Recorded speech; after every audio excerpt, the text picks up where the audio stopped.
Nous voilà donc en carême, hein, avec tout ce que cela comporte. Et comme je disais hier soir à la communauté de Paris, ce carême doit être pour nous une porte de l'amour.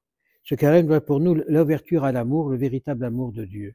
Et savoir rentrer dans le désert de son cœur pour pouvoir contempler la gloire de Dieu. Ah, on dit comment fait-on pour rentrer dans le désert de son cœur? Par le silence et la prière.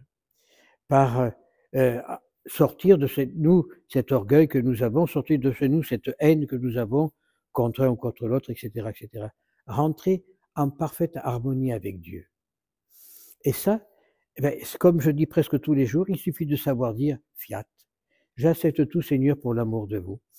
Donc, il faut revenir un petit peu à l'origine du monde et comprendre ce qui s'est passé.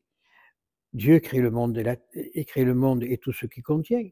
Il crée Adam et Ève, mais il avait autour de lui, Dieu, un ange qui s'appelle l'ange des Lumières, Lucifer, qui entre en jalousie contre la créature créée par Dieu et fait tout pour les faire chuter. Il y est arrivé, alors c'est l'histoire de la pomme, le péché d'orgueil, le péché de vanité. Et Dieu chasse Adam et Ève du paradis. Eh bien, nous sommes aujourd'hui dans la même situation. Nous sommes hors du paradis, nous sommes hors de la maison céleste, hors de la maison du Père.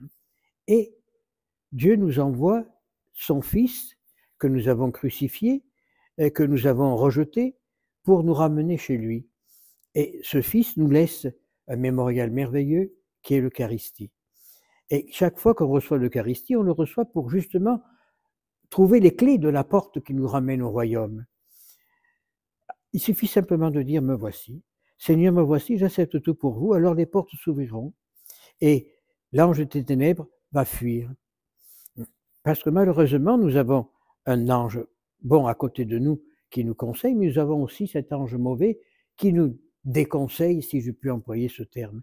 Alors prions pour que l'ange des Lumières remporte la victoire contre l'ange des ténèbres et que notre vie soit une vie d'amour pour Dieu, une vie entièrement donnée à Dieu. Je reviens, le désert de notre cœur, c'est-à-dire supprimer ce cœur de pierre que nous avons pour qu'il devienne un vrai cœur de chair, un vrai cœur aimant. C'est pour ça que mon père maître disait toujours, regardez le crucifix, regardez ce Dieu qui se donne pour nous, regardez l'amour qu'il a eu pour nous. Alors n'ayez pas peur de participer à ses souffrances, participer à sa gloire aussi. La prière, ce n'est pas quelque chose que l'on lit constamment. Nous lisons le bréviaire, mais si on ne le comprend pas, ce n'est pas la peine de le lire. Quand on rentre dans la prière, c'est une communion intime avec Dieu. Et quand on dit les psaumes, ou quand on dit le « Je vous salue Marie » ou toute autre prière, si elle n'est pas faite avec le cœur, mais elle est faite avec la bouche, elle n'a aucun sens. Notre prière, elle doit sortir du cœur et de l'âme, bien sûr, pour être en communion complète avec Dieu. Et Dieu rentre en communion avec nous et nous sommes remplis de grâce. Il nous remplit de choses merveilleuses que Dieu nous donne. Simplement, si nous sommes capables de dire « fiat ». Alors, l'exemple de Marie de tous les saints et d'aujourd'hui Sainte Colette, qui est une sainte Clarisse et qui a réformé l'ordre des Clarisses à son époque, eh bien, qu'on nous apprenne à réformer nous-mêmes, à savoir entrer dans cette réforme intérieure qui nous ramène vers Dieu. Car nous avons tous des moments de bassesse, des moments de lâcheté, des moments de trouble.